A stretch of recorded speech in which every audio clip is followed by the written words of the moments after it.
சங்கீதம் 57. எனக்கு இரங்கும் தேவனே, எனக்கு இரங்கும். உம்மை என் ஆத்துமா அண்டிக் கொள்ளுகிறது. விக்கினங்கள் கடந்து போகும் மட்டும் உமது செட்டைகளின் நிழலிலே வந்து அடைவேன். எனக்காக யாவையும் செய்து முடிக்கப் போகிற தேவனாகிய உன்னதமான தேவனை நோக்கி கூப்பிடுவேன். என்னை விழுங்க பார்க்கிறவன் என்னை நிந்திக்கையில் அவர் பரலோகத்திலிருந்து ஒத்தாசை அனுப்பி என்னை ரட்சிப்பார்.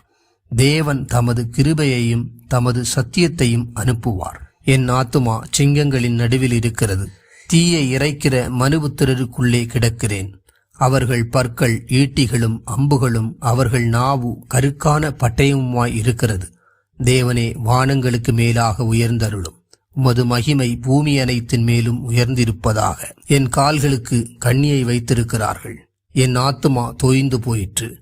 எனக்கு முன்பாக குழியை வெட்டி அதன் நடுவிலே விழுந்தார்கள். என் இருதயம் ஆயத்தமாயிருக்கிறது. தேவனே, என் இருதயம் ஆயத்தமாயிருக்கிறது.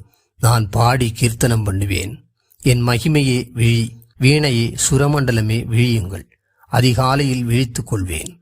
ஆண்டவரே, ஜனங்களுக்குள்ளே உம்மை துதிப்பேன். ஜாதிகளுக்குள்ளே உம்மை கீர்த்தனம் பண்ணுவேன். உமது கிருபை வானபரியந்தமும் உமது சத்தியம் மேகமண்டலங்கள் பரியந்தமும் எட்டுகிறது. தேவனே, வானங்களுக்கு மேலாக உயர்ந்தருளும். உமது மகிமை பூமி அனைத்தின் மேலும் உயர்ந்திருப்பதாக.